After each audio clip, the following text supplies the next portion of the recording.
Monsters Incorporated. I'm in this one. We're part of your life. We power your car. We warm your home. We light your city. I'm Monsters Incorporated. Hey, look, Betty! Carefully matching every child to their ideal monster to produce superior scream, refined into clean, dependable energy. Every time you turn something on, Monsters Incorporated is there. I'm Monsters Incorporated. We know the challenge. The window of innocence is shrinking. Human kids are harder to scare. Of course, MI is prepared for the future. With the top scarers, the best refineries, and research into new energy techniques. If you haven't seen Monsters, Inc., the story was that in the monster world, as they called it, they had no energy source. And so what they did, they had a power station in the monster world, and the people working for it used to turn up to work every morning, line up, and then these doors would come up in front of them, symbolic of interdimensional doorways. And then when the hooter went off or whatever, they walked through that doorway and they walked into a child's bedroom in the human world. They went into another dimension. And the monster's job was to frighten the child. When the child screamed, to catch the scream, the fear, in a tube thing, and come back into the monster world to then power that, because it had no energy source. And I thought, sod in hell, I've heard that somewhere before. And of course in the Matrix movies, the theme was of the machines, the controllers, feeding off human energy, and in the words of the Morpheus character, they have turned human beings into one of these. And that's one major level of what's going on, I would suggest. Another point that people say to me is, understandably, is when they're looking at it from a five-sense level, is why would these people, all the way through history, why would they try to manipulate an agenda for the control of the world sometime in the distant future when they wouldn't be here to see it? Well, that's not the way it works. That's just the way it seems to work when you think this world is quote, real and solid and has a time. If you take this to be the human world, and this to be the line of history, we have a version of time which is just manufactured, which appears to give a sequence of events and all the rest of it. Within the interspace plane, they have movable time. They can move up and down this timeline.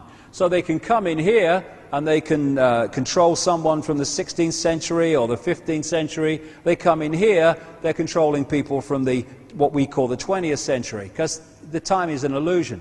So it's been the same entities that have been moving through what we perceive as time all the way through history. And of course, when you get across here, there's no time. And that's why that near-death experiencer said, there is no time, there is no sequence of events, no such thing as limitation of distance, of period, of time, of place. I could be anywhere I wanted to be simultaneously. So can these to a large extent, and therefore they're moving in and out of this timeline. Another coordinate.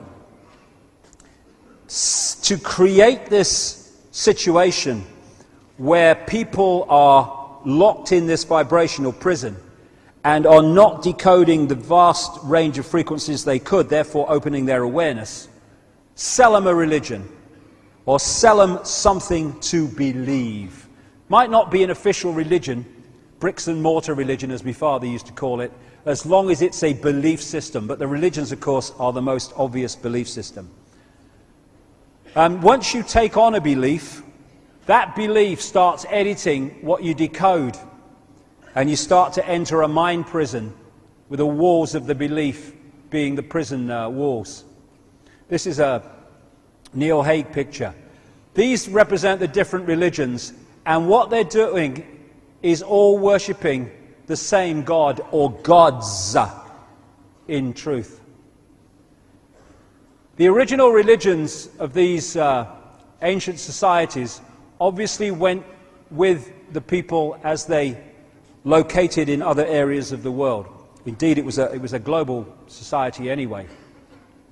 And it's based, the reptilian religions, if you like, are based on the moon and the sun.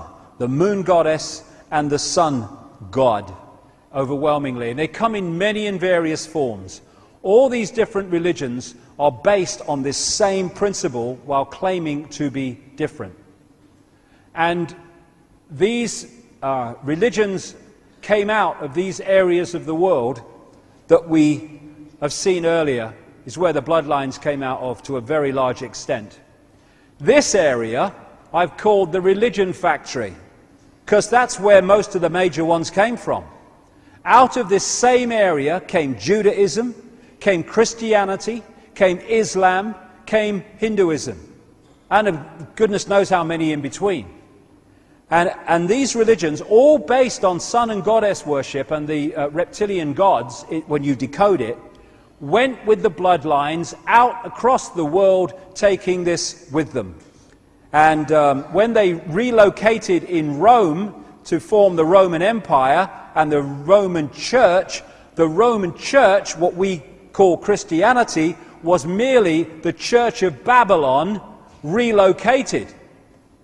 That's why when you take the names away and all the rest of it, you find that Christianity in its structure and beliefs is a mirror of the Babylonian beliefs and religious structure.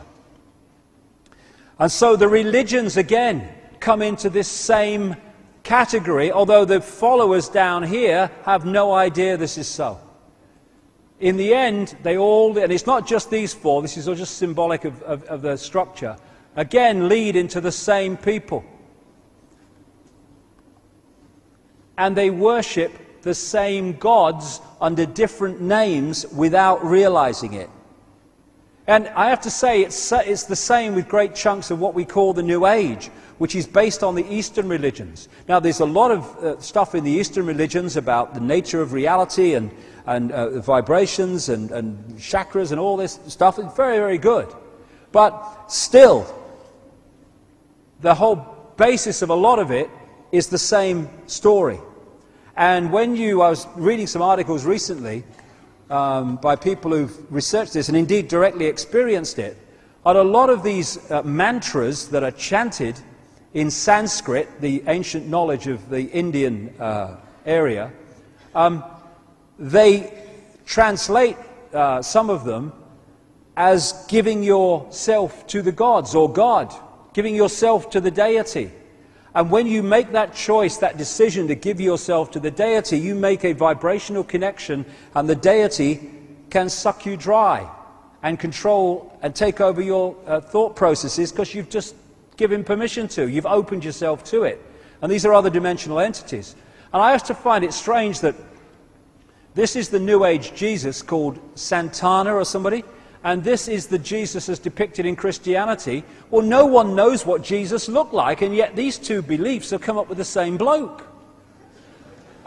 So, you know, the connections between apparently different religions are much more blatant than they appear to be. And in the end, they all lock into these other dimensional gods. Now, this is one key reason why, though there are many reasons. There's this phrase, very true: energy flows where your attention goes. When you focus on something, your energy starts to flow in that direction.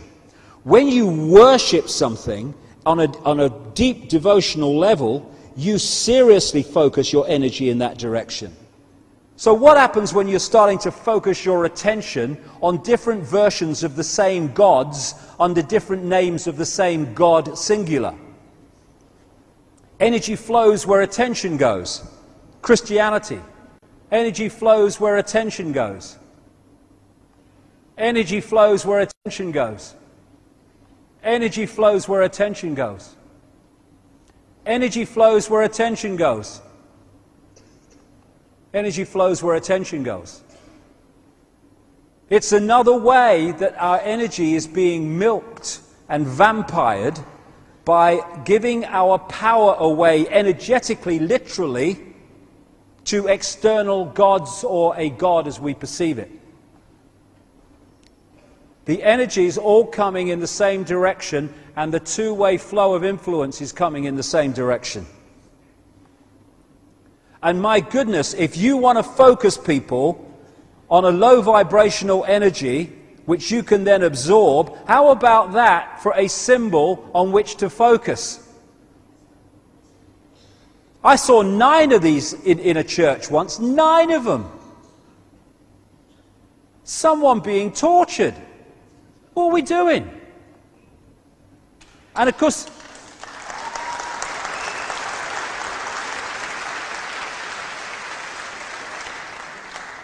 and what you get then is the next level of this use of religion in manipulation. In each religion is fighting for its own predominance as the only religion.